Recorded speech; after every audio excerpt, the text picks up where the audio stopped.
The Panos Skordi Encounter. Hi, this is Panos here today with Kelly to talk about an actuarial career a couple of decades in. A lot of students always ask me, what is it like to be an actuary after 10, 15, 20 years? How does it feel like? What's a typical day like? Kelly's a consulting actuary that I work closely with on an advisory board, and she's agreed to come in to talk about this. So welcome, Kelly. Thanks for having me, Panos. Let's kick off by asking you, what does a typical day look like 20 years post-qualification? Yeah, it's interesting. So I think early on in my career, I started out like a lot of people would expect, doing really technical work, programming, using Excel and Access to build models, that kind of work. And it was really internally focused to the company I was working for. So now, about 20 years out, my day-to-day looks a lot different. So I spend most of my day actually talking with clients, on the phone talking with clients, or doing video calls. And as I'm talking with my clients, a lot of it is I'm trying to figure out what their biggest concerns are and how I can help them. And oftentimes this winds up looking like me educating them on the business they're in. The other thing that often I'll do is kind of advise them on decisions that they should be considering. And sometimes what this winds up looking like is I have to be the one to tell them the hard things that they don't really want to hear. So that's a lot of my day, is actually kind of just talking with my clients. In addition to that, just kind of to help with some of the work that we do, I certainly lead our internal teams. That these teams actually build all the models, they do all the work, they really get all the credit, but I'm leading those teams internally. So while I'm not in the weeds doing the work, I'm definitely reviewing and kind of seeing the end product and the results and checking to make sure things look reasonable. The other piece, in addition to kind of being on the phone with clients a lot, is I wind up doing a lot of writing. And that's something maybe I didn't fully appreciate or expect kind of when I jumped into this 20 years ago. But I do a lot of report writing. Kind of any deliverable that we send out to our clients, usually it's attached with a report. So it's a lot of writing. And then the whole other side of things here is, in addition to the client work that I do, because I am a consulting actuary, one of the things that I'm responsible for doing is marketing and selling our product myself. So I wind up, again, doing a lot of kind of writing of white papers, getting them out into the space, also doing a lot of time preparing and presenting at conferences. That's kind of a lot that you're doing there. Can I ask you, are you happy with your career choice? The million-dollar question, right? So yeah, I would say all in, yes. As you mentioned, there's a lot that I do. But I think part of what this career can offer is a ton of flexibility. And I mean that both in terms of like the type of schedule that somebody works, especially if you're a consulting actuary. I think when you work in a given day or even within a given week or month, you have some flexibility there, and you can kind of work it around your schedule and kind of get a fit that works well with your own life. The other thing is, I think in terms of flexibility, you also, especially in consulting, get a ton of interesting work. So I am working not necessarily for my company, but for my clients. And so I have a lot of unique clients, and they have unique needs. So any kind of piece of work or any project that I help them out with, all those projects look different. So for me, definitely, I like to continue learning and trying new things. And I think just this flexibility and kind of variability in the work keeps me really interested in it. Certainly, I'd be remiss if I didn't mention that this career obviously will provide a pretty solid income if that's something you're into. And then also a ton of career advancement opportunities as you go throughout. I've had 20 years to kind of work at various levels, work with different people, different clients, and I think there's just a lot of opportunities out there. It sounds like you really enjoy working with the clients, and that seems to be a large part of your job, and that's great to hear. So what would you say have been the highlights of your career so far? Yeah, if I had to pick kind of one moment or a space in time that actually was kind of the time that I loved my job the most, it's also probably the same time that I hated my job the most. So we had I'll call it a very challenging client, in the sense that they were kind of new to the market that they were getting into. They didn't have the expertise, they didn't have the data that was needed, and they were way, way, way behind schedule. So it was just a very challenging situation.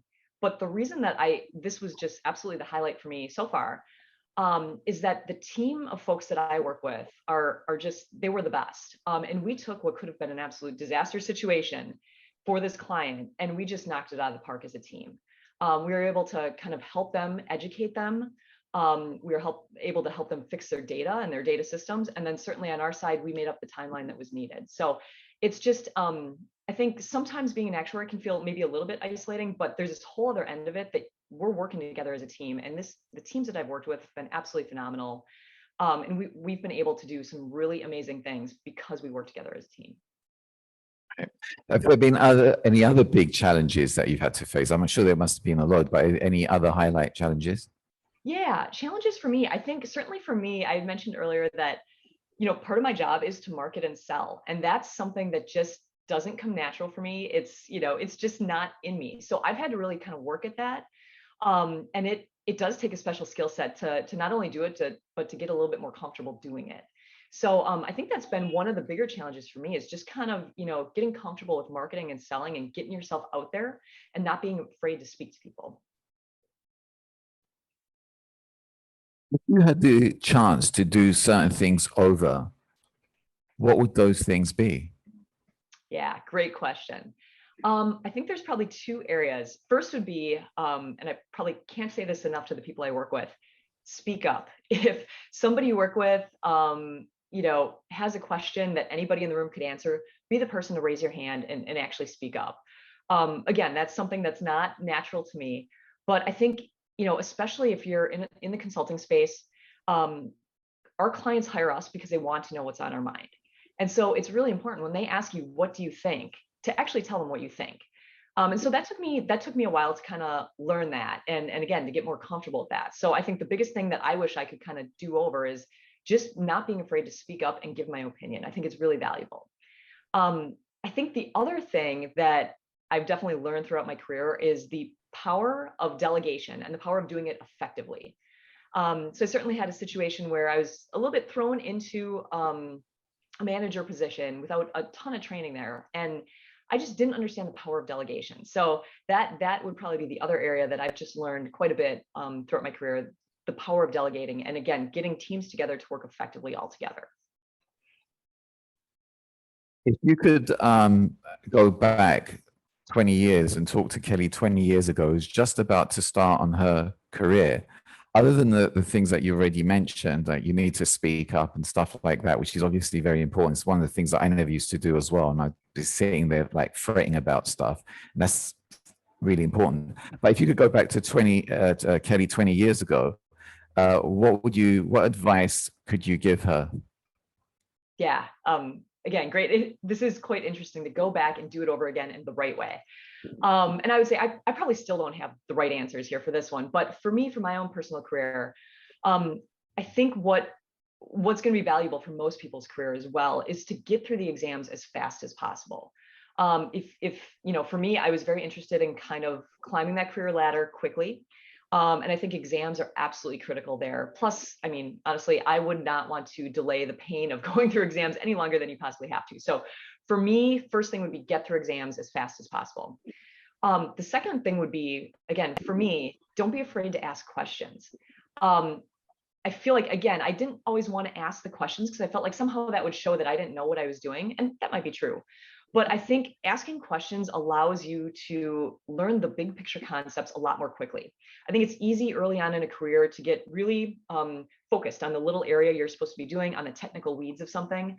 And I think it's really important to try and learn the big picture. What are we trying to do for this client or for your manager or for the company at a high level? That's going to help you do your job better when you're in those weeds. The other thing I'll say too, and this was true for me, is not being afraid to change the course of your career. So I actually started out working for an insurance company in healthcare. And this was before the ACA existed. So I was doing pre-ACA commercial work. I made the decision to move to a consulting firm. And as I did that, kind of the opportunities that were presented to me there were in the Medicare space. So it is kind of a scary thing to say, I'm going from this market of commercial healthcare, I'm going to move over to Medicare. And learn something entirely new. And so I've kind of done that a few different times throughout my career. I do think it pays off dividends because you're able, once you start working in a few different areas, you're able to piece them together, and it allows you to kind of make that next move that you're going to make into something new that much easier. So I definitely encourage folks, and if I could go back and do it myself as well, to kind of keep being open to trying new and different things. It's going to pay off dividends. Do you have, that's great advice you've given. Do you have any other tips for a successful career? Yeah, I mean, I think definitely one of the other things that I've benefited from, also didn't have early on in my career and wish I would have, was the value of kind of building a network. I think especially like going through the exams very early on in your career, I didn't really have connections with other people that were going through exams. So I was kind of going through it on my own. I think it's really valuable to have those connections, because when questions do come up, you have somebody to talk to. You have somebody to kind of be a study buddy with, to kind of keep you on that right path and keep moving forward.